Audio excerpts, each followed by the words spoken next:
kapatid, samahan po ninyo ako sa pagbasa ng ating batayang teksto sa gabi ito na matatagpuan po sa aklat ni Apostol Mateo sa Bagong Tipan, Mateo, Kabanata 15, talata 21 hanggang 28. Matthew chapter 15, verses 21 to 28 na ganito po ang sinasabi. Umalis doon si Jesus at nagpunta sa lupaing malapit sa Tiro at Sidon. Lumapit sa kanya ang isang Kananeyang naninirahan doon at malakas na sinabi, Panginoon, anak ni David, mahabag po kayo sa akin. Ang anak kong babae ay inaalihan ng demonyo at masyadong pinahihirapan. Ngunit gaputok-may di tumugon si Jesus. At lumapit ang kanyang mga alagad at sinabi sa kanya, Pagbigyan na nga po ninyo at nang umalis, siya nag-iingay at sunod ng sunod sa atin. Sumagot si Jesus, Sa mga tupang naliligaw ng sambahayan ng Israel lamang ako isinugo. Ngunit lumapit sa kanya ang babae, lumuhod sa harapan at ang sabi, Tulungan po ninyo ako, Panginoon.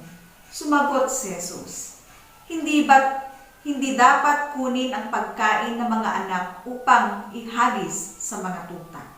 Tunay nga po, Panginoon, tugon ng babae. Ngunit ang mga tuta man ay nagsisikain ng mumong nalalaglag sa hapag ng kanilang Panginoon. Kaya sinabi sa kanya ni Jesus, Napakalaki ng iyong pananalig, mangyayari ang hinihiling mo. At noon din, gumaling ang kanyang anak. Tayo po'y pinagpala ng Panginoon sa pagkabasa at pagkarinig ng kanyang mga banal na salita. Mga kapatid, tayo po ay sumandaling manalangin. Aming Diyos, pinupuri at pinasasalamatan ka namin sa mga sandaling ito, sa gabi ng aming pagtitipon-tipon bilang iyong mga anak sa bawat mga tahanan. Maraming salamat sa hindi nagmamaliw na pag-ibig mo. Maraming salamat sa patuloy mong pakikiisa sa aming mga buhay.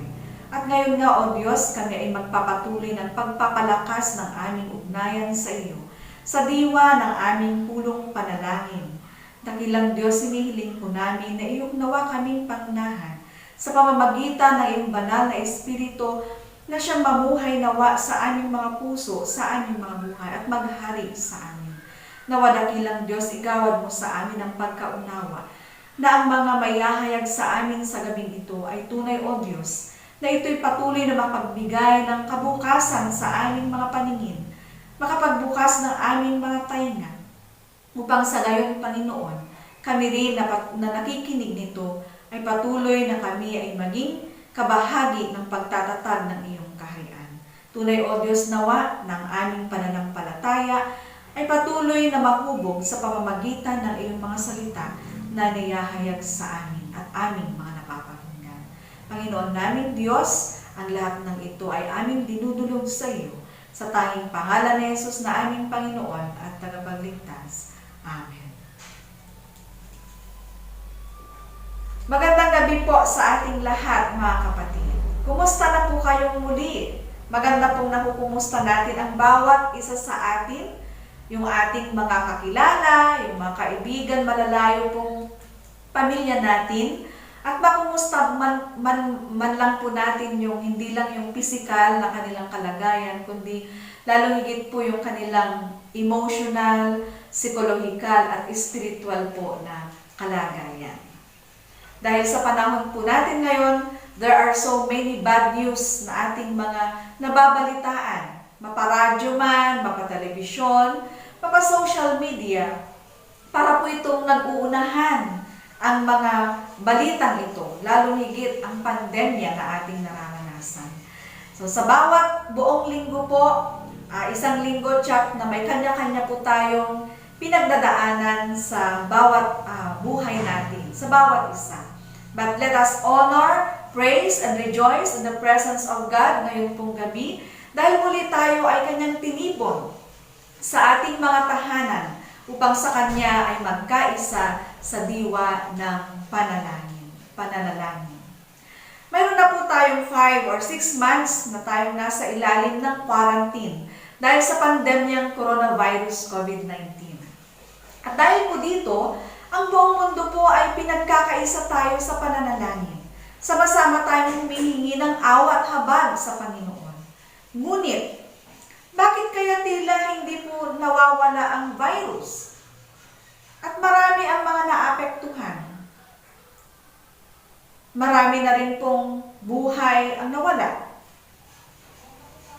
Hindi lamang po sa bansang Pilipinas, kundi buong mundo. May kulang pa ba kaya sa ating panalangin o pananalangin? Ano bang panalangin pinakikinggan ng ating Panginoong Diyos? Kung minsan may panalangin po tayo o ating mga prayer request na parang hindi ito pinakikinggan ng Panginoon. Ngunit natin pong patuloy na isa-isip mga kapatid, ng panalangin ay may malalim o panalangin na mayroong malalim na pananampalataya ay nakapagpapakilos sa puso ng ating Panginoon upang ipagkaloob niya sa atin ang ating mga hinihingi o pinapanalangin. Ang panalangin ng kalakasan natin bilang mga tao at ang panalangin punong-puno ng katapatan at pananampalataya ang siya lamang magpapakilos sa ating Panginoon. Sa ating pong batayang teksto sa gabi dito mga kapatid, makikita po natin yung isang babae na mayroong malalim na pananampalataya. Isang babaeng outsider from the Israeli group. Isang Canaanite and Syrophoenician woman. Isang Hentil, isang pagano. And it is a very interesting story. A conversation between Jesus and the woman. How they be able to connect with each other. At sa kultura po ng mga Hudyo, mga kapatid, alam po natin hindi nabibigyan ng pansin ang mga kababaihan. Hindi pwedeng umagaw ng eksena o pansin ang mga kababaihan, lalo na sa umpok ng mga kalalakihan. Kaya sa kanya, mga kapatid, lalo't hindi naman siya Hudyo, parang bad news ito para sa kanya. Sa palaran ang kanyang pagpunta at paglapit sa ating Panginoon. This woman is too desperate. Sa panahon po nila, mga kapatid, maaring itinuturing siyang makulit, masaway, nakakairitang tao, dahil sunod siya ng sunod kay Jesus at sumisigaw, nagsatinig ng malakas, nagmamakaawa upang madinig at mapansin siya ni Jesus at ng kanyang mga alagad. Nahingi siya ng tulong at habag mula sa kanyang anak, para sa kanyang anak na inaalihan ng demonyo at masyado nang nahihirapan. Dahil po sa kanyang pagmamahal sa kanyang anak, ginawa niya ito. Naniniwala siyang magkakaroon ng miracle sa kanyang pagmamakaawa, sa kanyang pananalangin. Kaya sabi ng kanyang mga alagad, pagbigyan niyo na nga siya at umalis, nag-iingay lamang siya, sunod ng sunod. Halos sabihin po ng kanyang mga alagad na nakakairita ng babaeng yan, gawin niyo na nga ang kanyang kahilingan para matapos na dahil siya ay nakahagulo. At sa atin pong kasalukuyang panahon mga kapatid, marami sa atin ang irritated when our comfort zone were disturbed at gusto nating i-shut off or i-shut out ang mga tao sa ating paligid. How many times we have responded like the disciples of Jesus? No response, maaring ayaw talaga nating mag-response, and we pretend to be deaf and blind. We look at the other way, parang hindi natin nakita at narinig ang kanilang mga hinaing. Dahil ayaw nating tumugon o ayaw nating ma-involve. Dahil pag tayo nag-involve dito, it requires our time, efforts, and treasure. In short, ayaw nating naaabala. And sometimes we rationalize, bakit ako tutulong sa mga yan? Tungkulin yan ng pamilya. And we even spiritualize it. Well, the Lord will take care of them. The Lord will provide. Pero sino ba ang unang kinatok ng ating Panginoon para tumugon sa kanila? Hindi po ba tayo na nakakita at nakarinig at unang pinagsabihan ito? Pero wala tayong ginawang pamamaraan. Dapat hindi tayo maging katulad ng mga alagad ni Jesus. Don't send them away. Get involved. Nawa hindi tayo mag-regret na tayo ay nagmahal ng kaunti, tumulong ng kaunti, nakialam ng kaunti, at ang hindi natin paglabas sa ating mga comforts. Don't miss the chance. Dapat maging channel of hope and blessings tayo habang tayo ay mayroong hininga. In times of calamity, that should be the time that we make a difference. Marami na nga ang kawawa, kinakawawa pa. Yung mga walang-wala, kinukuhanan pa. Maaaring nalulungkot at nagagalit ang ating Panginoong Diyos sa kawalang hustisya. Let us share what we have. Marami ang mga taong walang-wala at masakit ito para sa kanila. And the poor and the needy experience too much pain na hindi halos nila kayang dalhin ito. Kung susuriin po natin ang kwento, mga kapatid, parang katakataka ang kawalang pagkibo ng ating Panginoon doon sa babae na humihingi ng tulong. Dahil kilala natin si Jesus bilang tagapagligtas, mahabagin at compassionate, ngunit bad news, ito para sa babae. Dahil hindi gaputok ay hindi tumugon ang ating Panginoong Jesus. Jesus is being too quiet. Parang iniisnab niya ang babae. Parang baliwala ito. Siguro karamihan din po sa atin may ganitong nararamdaman kapag tayo po ay nananalangin. Nakikipag-usap at nagmamakaawa sa ating Panginoon. At tila baga, ang Panginoon ay hindi tumutugon sa atin. Pero ito pong kwentong ito, mga kapatid, ay kapupulutan natin ng isang napakagandang aral. Sa ating pong kapanahunan, lahat ng simbahan, mga mananampalataya at mga tao ay nananalangin para matigil na ang pandemyang ito.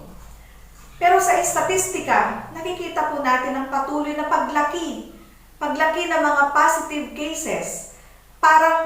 At sa tingin natin parang napaka-silent ng Panginoon sa ating mga panalangin. Bakit hindi pa rin nawawala? Bakit hindi pa rin tuluyang maalis ang pandemyang ito? Nakikita po ba natin, mga kapatid, yung connection ng kwento sa gabing ito sa ating nararanasang krisis sa kasalukuyan? Ang ating pong simbahan sa katuruan mula sa ating Panginoon at sa ating pananampalataya, itinuro po sa atin kung papaano tayo humarap sa ganitong kalagayan o krisis. May 3 pong bagay na nais kong ibahagi sa gabing ito. Ito yung persistent prayer, faith, and hope. Persistent or perseverance, persistent prayer. Sabi nga po our prayers should be habitual, not a one-time event. Ilang beses ba tayo nananalangin? Minsan-minsan, nananalangin tayo kapag nakuha na natin yung ating gusto, nag-stop na tayo para manalangin.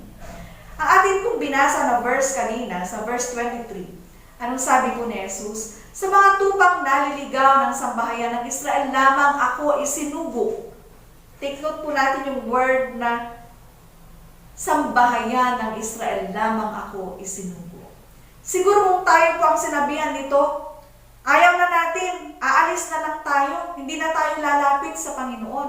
Doon lamang naman pala siya sinugo. May pinipili bang lahi na tinutulungan o tutulungan o ililigtas ng Panginoon?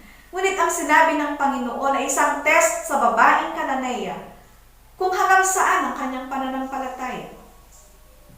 Napakahirap para sa babae na tanggapin ang kanyang tanging pag-asa ay mawawala pa. Masyado na siyang desperate. Yung prayer niya ay desperate prayer. Tapos ganito pa na gusto siyang paalisin ng mga alagad ni Jesus. Ngunit hindi po siya nawala ng pag-asa. Kaya siya'y sumigaw, kinuha niya yung atensyon, nag-caught siya ng atensyon sa ating Panginoon. Nagsumamo, nanikluhod, nang makaawa sa panalangin sa Panginoon. Hindi niya inintindi kung anong sasabihin ng mga tao sa kanyang paligid, kahit na siya ay ibang lahi. Marahil ang tagpupong ito ay napaka-heartbreaking. Isang babaeng desperado ang lumapit kay Jesus. Persistent yung kanyang pananalangin. She did not waver or lose heart. Pero kung titingnan natin, makukonsidera natin na si Jesus ay cold and heartless that time. Pero sa kabila po ng lahat, makikita natin na ang babaeng ito ay mayroong katyagaan sa kanyang pananalangin at pagsusumamo sa Panginoon. So instead of turning away from Jesus, she came and worshiped Him, saying, Lord, help me. At ito po yung kind of attitude na nais makita ng Panginoon sa isang panalangin o nananalangin. And her reply was a statement of faith. At ang pananampalatayang ito'y nagpakita din ng kanyang katyagaan, persistence, perseverance. Hindi siya tumigil. Bad news man ang pagtatagpong ito nila ni Jesus dahil naroon ang rejection. Pero hindi siya sumuko. Hindi siya nag-give up. Napakalalim at napakalakas ng pananampalataya ng babae. At dahil sa kanyang katyagaan ay nagbunga ito ng reward. Ano ang sabi sa verse 28? Napakalaki ng iyong pananalig. Mangyayari ang kahilingan mo, sabi ni Jesus. At doon din, gumaling ang kanyang anak. Miracles happen. Sabi nga po ni Mother Teresa ng Calcutta, prayer is not asking. Prayer is putting oneself in the hands of God at His disposition and listening to His voice in the depth of our hearts. Pangalawa po ay ang faith. Nakita po natin sa babae ang kanyang malalim at matatag na pananampalataya at siya'y pinuri ng Panginoon. Ipinakita ng babae na kakaiba ang kanyang pananampalataya. Dahil ang paglapit niya kay Jesus ay pagpapakitang naniniwala siyang at nananampalataya siyang ang Panginoon ang tangi lamang makakapagpagaling at tagapagligtas ng kanyang anak.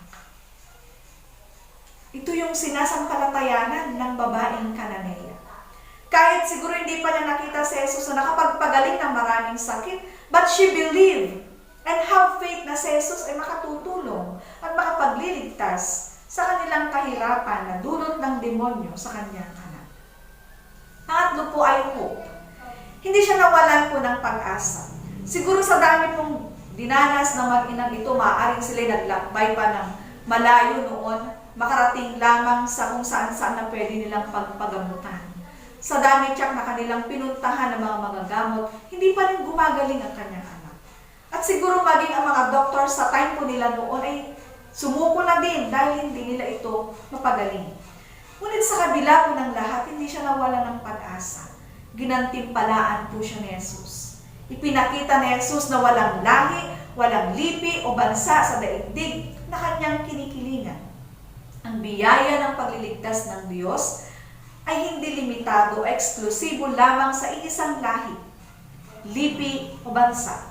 Pagkos ang biyayang ito ay para sa lahat. Ipinagkaloob niya sa lahat ng tao sa daigdig ang kanyang biyayang pagliligtas. Isa lamang ang dahilan nito, siyang tagapagligtas ng lahat sa buong sangkatauhan at sandaigdigan. Para po ito sa kwento ng pandemya ngayon, mga kapatid. Sa mga tinatamaan ng COVID-19, they continue to fight against the terrible, fatal, and deadly disease. Hindi sila nawawalan ng pag-asa. Laban kung hanggang saan. Kung ang Panginoon ay hindi sumasagot sa ating panalangin, sabi nga po, don't hang up. Na parang kapag may kausap tayo sa telepono at ayaw natin pakinggan, hinahang natin. Just hang on. Kapit lang. Tiwala lang. Kahit halos gusto mo nang bumitaw. Dahil hirap na hirap ka na sa iyong dinadaranas. Sabi nga po, makakasurvive tayo kahit ilang araw na walang pagkain o tubig, but we cannot live without hope. Dahil ito na lang yung mayroon tayo kapag nasa bingit ng kamatayan, naghihirap o dumadaranas ng napakatinding pagsubok at maraming pagsubok sa buhay. Dahil ang pinaka-worst po na mangyayari sa atin ay yung wala tayong pag-asa. Dahil kung walang pag-asa, wala kang ganang makasurvive, wala kang ganang mabuhay, wala kang ganang magpatuloy, at wala kang ganang harapin ang bukas. Marami na pong naiinip sa tagal na po nating nararanasan ang COVID-19 na ito. Lagi siya ang tanong natin, Lord, kailan ba matatapos ang COVID-19? Kailan ba babalik sa normal ang lahat? Then ang dami-dami na po nating mga sinisisi sa pangyayaring ito. At ito po yung pinapahayag sa atin ng Panginoon sa ating kasalukuyang panahon at pinagdadaan ng krisis. Don't lose hope. Don't give up on your faith. Tiis, tiyaga, just hang on. I will take care of you. Sa tagpong ito, mga kapatid, isang napakagandang lesson ang tinuturo sa atin ng kwentong ito. Ang pagiging matyaga, persistent sa pananalangin, pagiging matatag sa pananampalataya, pagiging matapat sa pananampalataya, at pag-asa mula sa ating Panginoon. Habang tayo dumadaan sa ganito pong mga krisis.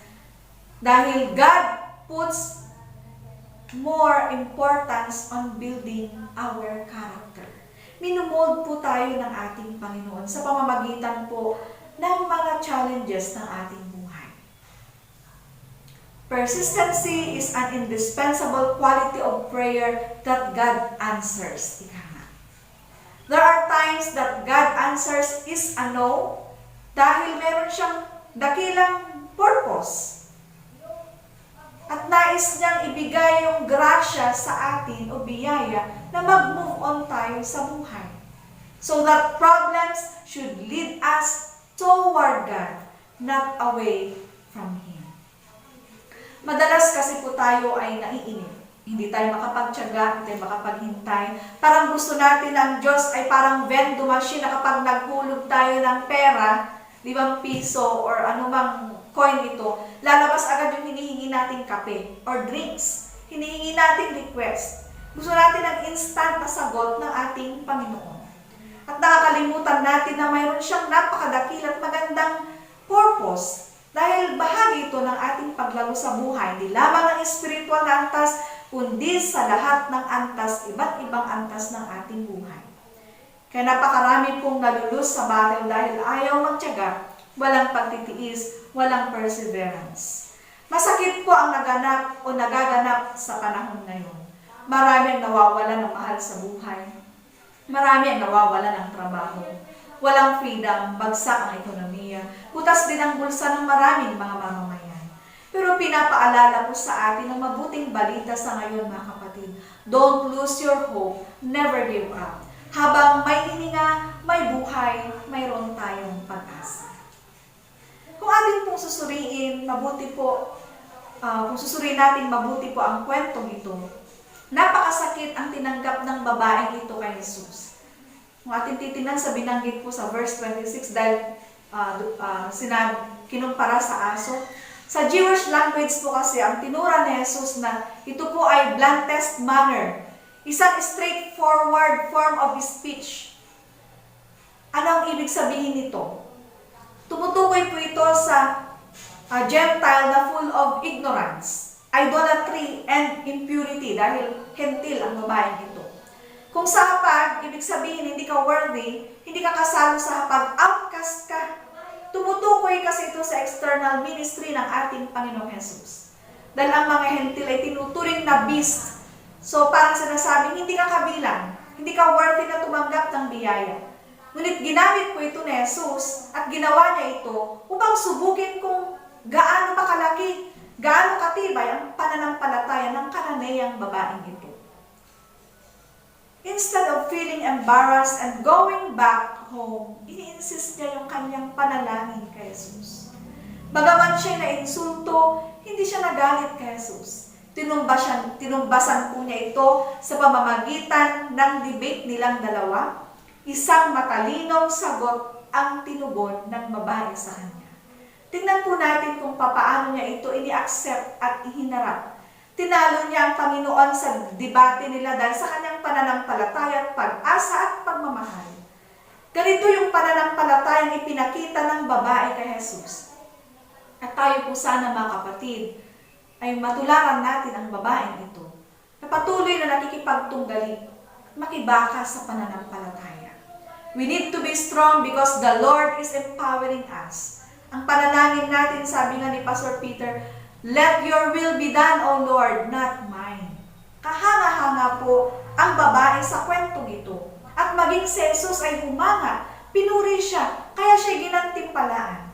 At nawa ay matuto po tayo sa Kananeyang babaeng ito. Kahit ibang lahi siya, ibang pananampalataya, ini-accept siya ng ating Panginoon. Ibinigay sa kanya ang biyaya at kagalingan sa kanyang anak. Alam niyo, hindi lamang po yung kagalingan sa kanyang anak ang ibinigay.